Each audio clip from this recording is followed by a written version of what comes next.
Chapter number 4, Trigonometric Ratios. Now consider this triangle PQR and let's get a recap of what we already know. In this figure, PQ is the hypotenuse, PR is the opposite side to angle X, QR is the adjacent side to angle X.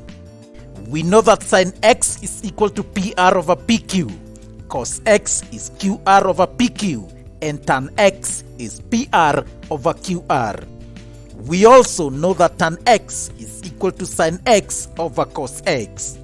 We now want to derive a more complex relationship of these trigonometric functions. Considering this smaller triangle ABC, sine X is equal to AC over R, and therefore AC is equal to R sine X. That's simple cross multiplication. We call that equation 1. Equally, cos X is equal to BC over R, and therefore BC is equal to R cos X, and we call that equation 2. Using Pythagoras theorem, AB squared is equal to AC squared plus BC squared. Substituting the values of AB, AC, and BC, we get R squared is equal to R sine X squared plus R cos X squared. That gives us R squared is equal to, opening those brackets, R squared times sine X squared plus R squared cos X squared. Sine X squared is the same as sine squared X, and therefore we shall have R squared is equal to R squared sine squared X plus R squared cos squared X. If we divide both sides by R squared, we shall get 1 is equal to sine squared X plus cos squared X, and we call that equation 3. It is also true that tan squared X is equal to sine squared X over cos squared X, and we call that equation 4.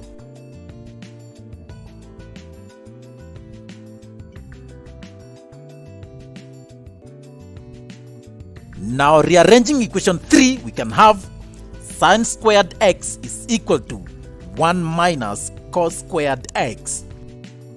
If we substitute that into equation 4, we shall have tan squared X is equal to 1 minus cos squared X over cos squared X. If we split that into distinct fractions, we shall have 1 over cos squared X minus cos squared X over cos squared X. That fraction will cancel out the cos squared X and we shall remain with 1. And so we shall have tan squared X is equal to 1 over cos squared X minus 1. If we bring 1 to the left hand side, we shall have tan squared X plus 1 is equal to 1 over cos squared X.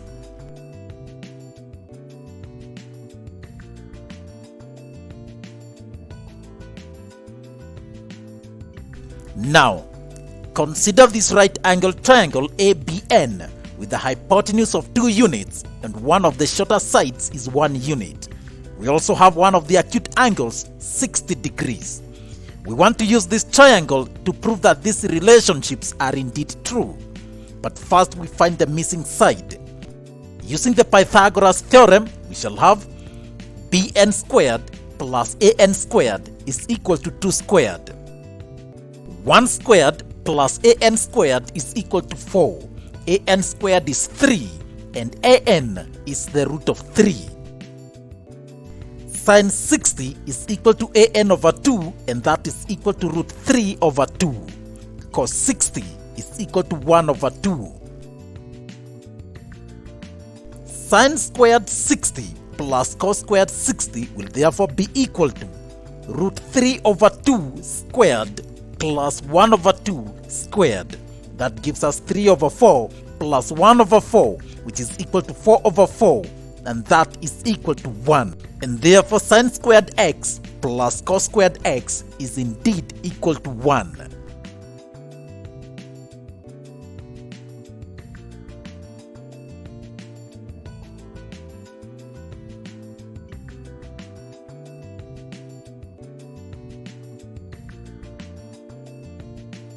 We take a few examples. 1. Given that sine alpha is equal to 1 over 2 and sine beta is equal to root 3 over 2, where alpha and beta are acute angles, find sine alpha cos beta plus cos alpha sine beta. Now, given that alpha and beta are acute angles and that sine alpha is equal to 1 over 2, it means that we had a right angle triangle and that the hypotenuse was 2. If we mark this as alpha, then it means the opposite side here is 1 unit. We can find the missing length using the Pythagoras theorem. If we call it b, then we shall have b squared is equal to 2 squared minus 1 squared. That is 4 minus 1, and b is equal to root 3. And that is indeed why we were given that sine beta is root 3 over 2, and therefore beta is here. With this now, we can find all the trigonometric ratios. Cos alpha will therefore be equal to root 3 over 2 adjacent over hypotenuse, and cos beta will be equal to 1 over 2. Therefore, we shall have 1 over 2 times 1 over 2 plus root 3 over 2 times root 3 over 2. That gives us 1 over 4 plus 3 over 4, and that is equal to 1.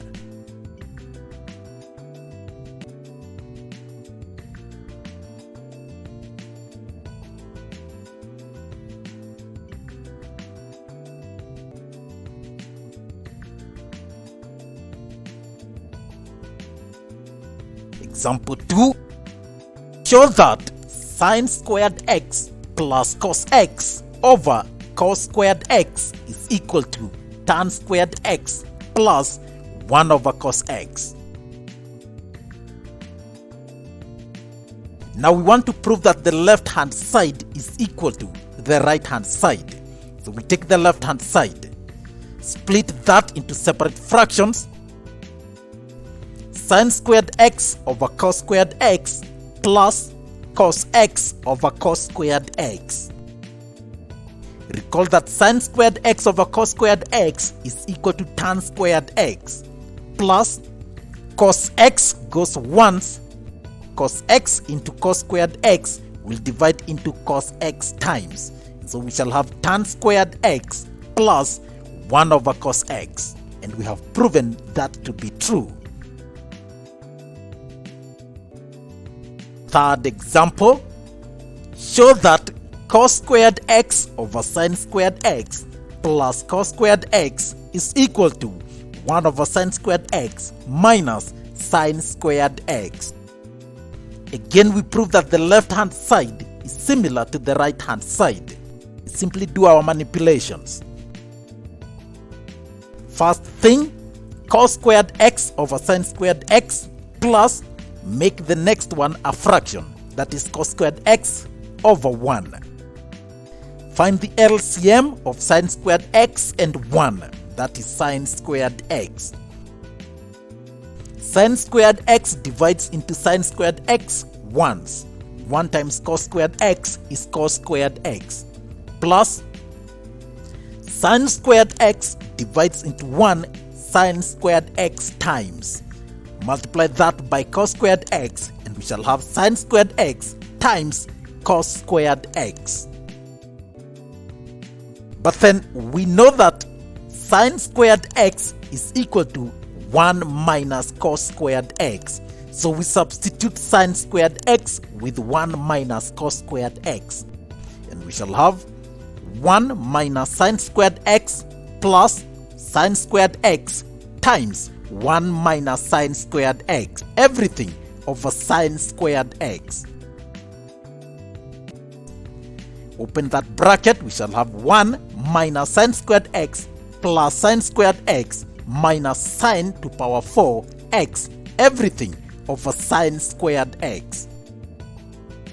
Minus sine squared x plus sine squared x is 0. And so we shall remain with 1 minus sine to power 4x over sine squared x. We break that into distinct fractions, and we shall have 1 over sine squared x minus sine to power 4x over sine squared x. Sine squared x will divide into sine squared x once and into sine to power 4x sine squared x times, and so we shall remain with 1 over sine squared x minus sine squared x.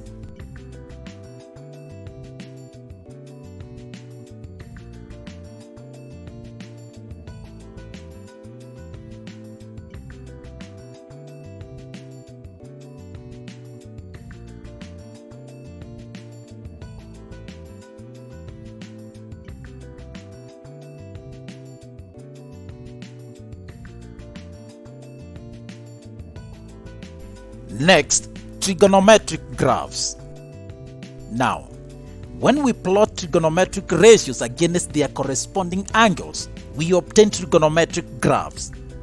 For example, when angles are plotted on the x-axis and the sines of those angles on the y-axis, we obtain this graph. It is called a sine wave. We say it's periodic because it repeats itself after some distance or periodically. This is a graph of the function y is equal to sine x, where x is the angle, which could be in degrees or radians. Just remember pi radians is equal to 180 degrees. The maximum or minimum value of the graph is called the amplitude. In this case, the amplitude is 1. The graph repeats itself after 360 degrees or 2 pi radians. So the graph has a period of 360 degrees or 2 pi radians. The distance between two successive crests or troughs is called the wavelength. In this part, we shall look at some transformations that can happen on the graph when we change the base function. We shall use the sine wave, and so the base function is y is equal to sine x, and the brown graph is our base graph. So we shall see what happens when we manipulate the base function.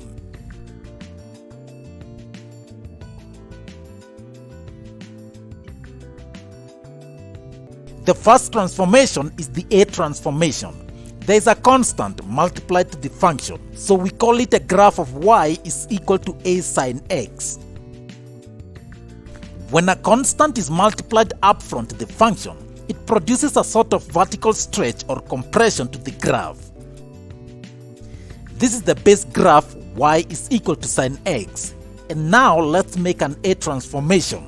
Let's have y is equal to 2 sine x. And you see our graph has been vertically stretched by a factor of 2. Where we had crest at 1 and -1, now we have a crest +2 and a trough of -2. So each function value has now been multiplied by 2, and the result is stretching by a factor of 2. If we look at 3 sine x, everything has been vertically stretched by a factor of 3. The positives have become more positive, and the negatives have become more negative. So multiplying by a factor that is more than 1 produces this stretch.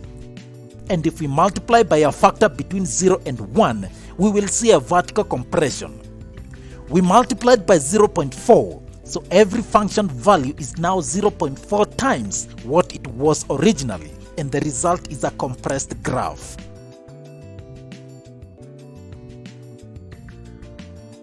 If we multiply by a negative number, the result will be like a reflection on the x-axis.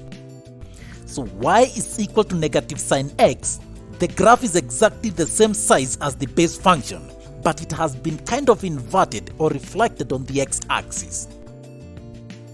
So multiplying by a negative constant produces a reflection on the x-axis.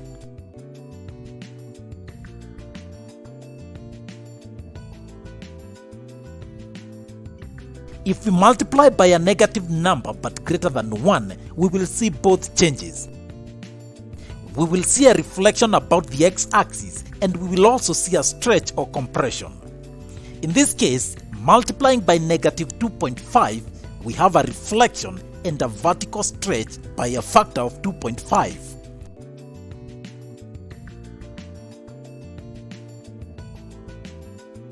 And so in general, when we talk of the A transformation, that A is the amplitude of the graph. On the base function, the amplitude is 1, and that is for 1 sine x. For 3 sine x, the amplitude is 3. Hope you can see that. Notice that when multiplying by a negative function, the amplitude will be given as an absolute value. It has no sign. And so for the function y is equal to negative 2.5 sine x, the amplitude is 2.5 and not negative 2.5.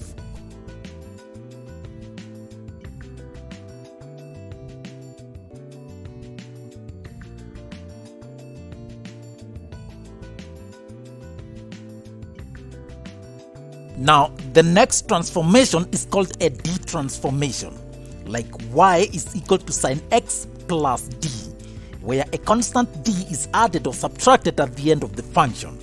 Let's see the effects of the D transformation. This is our base function y is equal to sine x. The graph of y is equal to sine x plus 1 will see the entire graph shifted upwards by 1 unit. Any point we pick on the brown graph, if you move up by 1 unit, you will get to the green graph. Whether it's on the middle line or down the trough, up by 1 unit takes us here, or a crest, 1 unit up leads us there. Every point on the brown graph when increased by 1 unit will create the green graph. This is a result of the D transformation, adding some constant on the function. This one is shifted 3 units. If we subtract, we will accomplish a downward shift. This graph has been shifted down 2 units.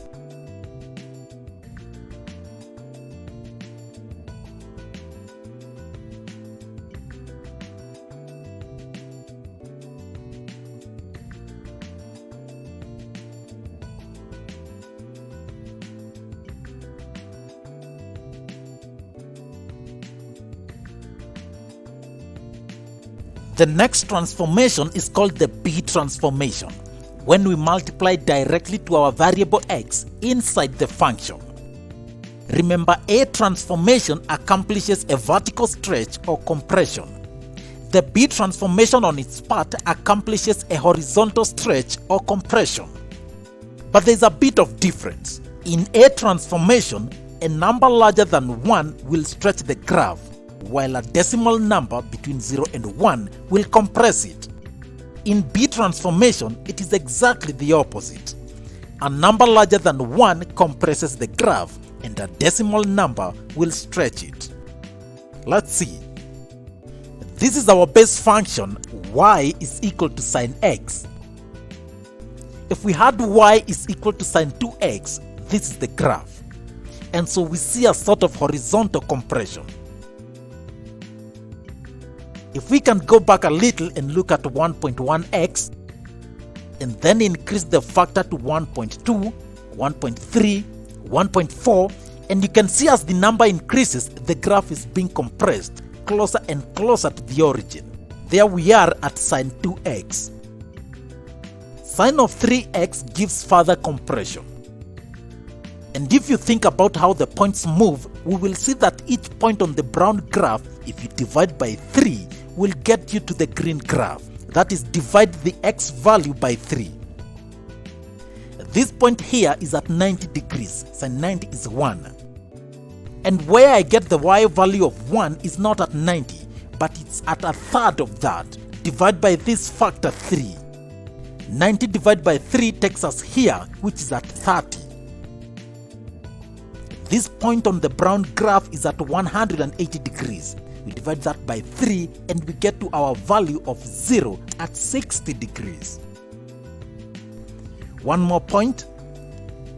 Down here, negative 1 occurs at 270 degrees. 270 divided by 3 means we will see our first negative 1 value at 90 degrees. 270 divided by 3 is 90. And there we see that the function value of negative 1 is at 90 degrees. We know that this sine wave is periodic, and we are interested in this period, which is the distance it takes to complete one cycle. Both sine and cosine have a period of 360 degrees.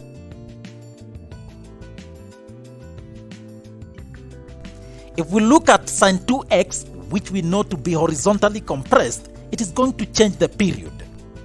We are going to accomplish one cycle not in 360 degrees, but again divide this by factor 2. Now the period is 180 degrees or pi radians.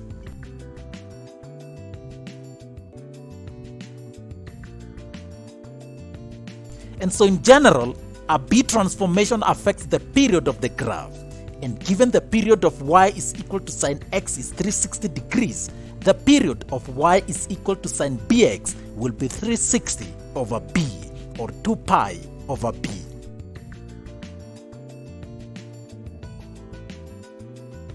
So for y is equal to sine 4x, let's see if we can confirm this pattern. One period of sine x is 360 degrees. 360 divided by 4 equals 90. And so we see one complete period in just 90 degrees. So in between these points, there are 15, 30, 45, 60, 75, and 90 degrees. So the rule is confirmed. If you take our initial period for sine and cosine, it's 360 degrees, and we divide by this factor, the coefficient of x. So when the number b is larger than 1, the graph is compressed. And when we have a decimal number, we see this horizontal stretch. In this case, we divide by 0.5 or simply multiply by 2. And so we are stretching that out. Our peak here, which was at 90, now is occurring at 180 after we divide by 0.5. This intercept is at 180 degrees. It's now intercepting at 360 degrees. And again, that's because we take these values and divide by the coefficient of x.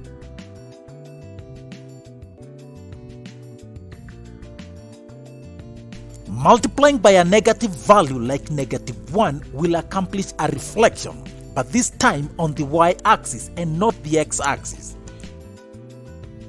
It looks like a reflection on the x-axis, but for purposes of consistency, like we will see, it's on the y-axis.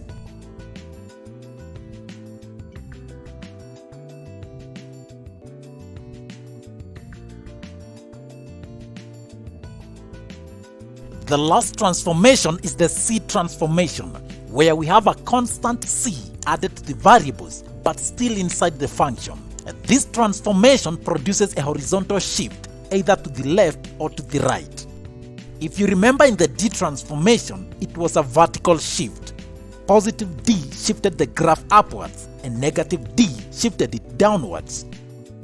In this C transformation, the shift is opposite. A positive C shifts the graph to the left, and a negative C shifts the graph to the right. It is the opposite of what many people would expect. The base function is in maroon, and in green we have a C transformation. We added 90 degrees. It's added or positive, and so we are looking for a shift to the left. And we see the green graph is shifted to the left of the maroon graph, and by how many units? 90 degrees. So we can see a shift of 30, 60, 90 degrees. Every point on the maroon graph, if I shift left by 90, will land on the green graph. 30, 60, 90 to the left.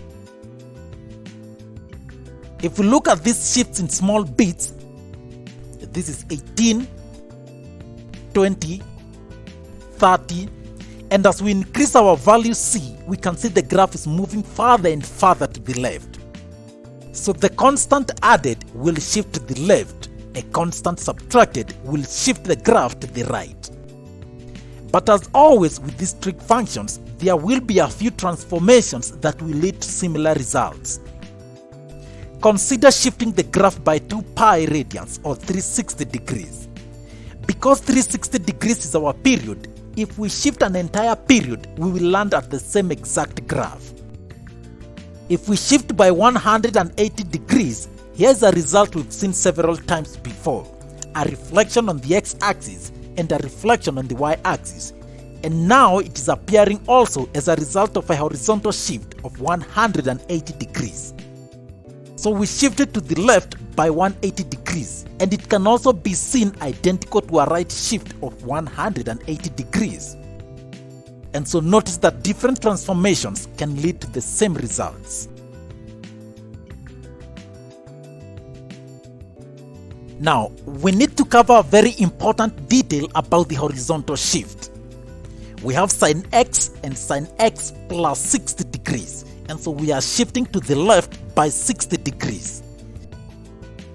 If you focus here, we go back by 15, 30, 45, 60 degrees. If I look at this intercept, we go back 15, 30, 45, 60 degrees. And so we have a shift of 60 degrees. What if we decrease the periods of the function by having, say, y is equal to sine 2x and sine 2x plus 60 degrees? So we have both the b and c transformations. The period is decreased by 360 over 2, the coefficient of x. But how about the shift?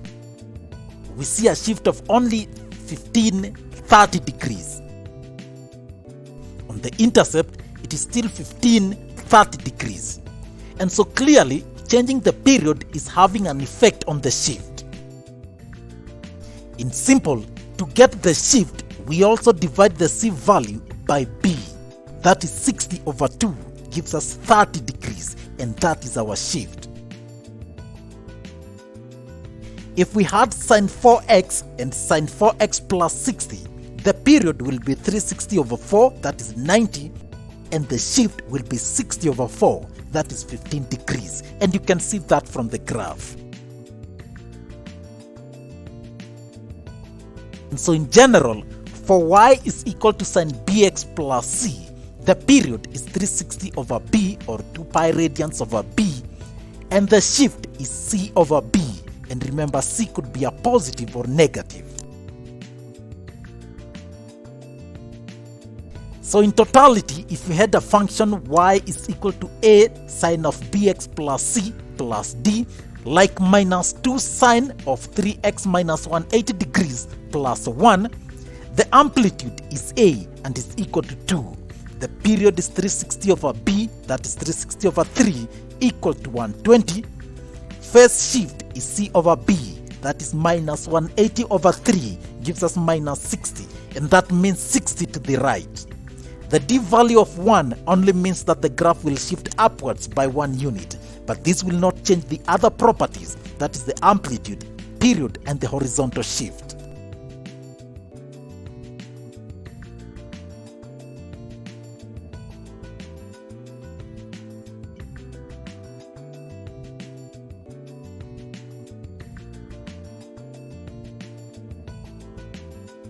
Tangent graphs are not very common because really they don't tell us much, or at least not at this level. Suppose we have y is equal to tan 2x plus 90 degrees. The amplitude is not used in tangent functions because there is no turning point. Phase shift is also not very common in tangents, but period is what we want to make a point at. For period in the trig functions, we look at the coefficient of b. We get our initial period or the base function y is equal to tan x and divide by b. It is important to know what is the period of a tangent function. It's not 360 degrees, it's 180. And so in this example, the new period will be 180 over 2, that is 90 degrees. And so this is the graph of y is equal to tan x.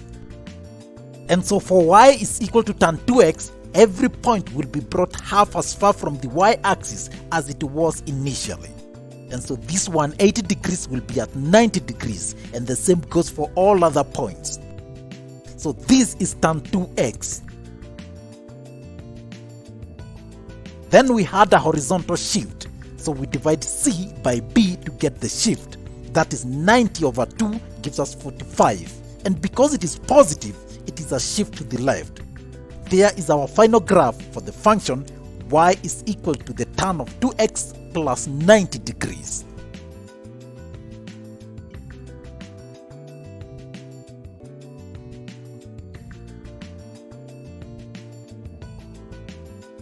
Finally, graphical solutions of trigonometric functions. Now, we can use graphs to solve trigonometric equations.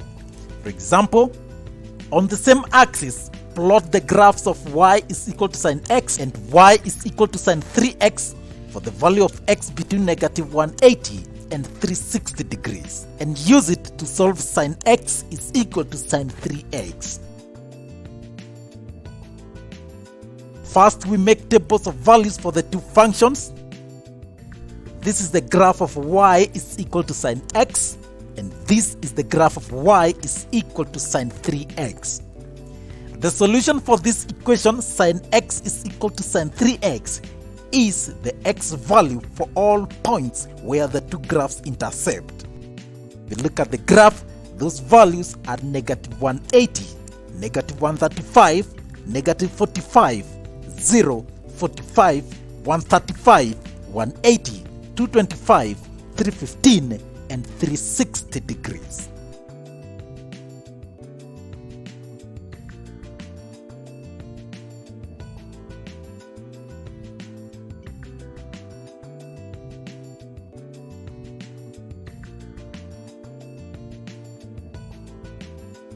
The way we teach it in university and in high school as well, and colleges, is if you fall behind, you're in desperate trouble. That if you miss a class or miss an idea or don't do your homework, you go to the next class and the teacher assumes you know it, but it's like Greek to you.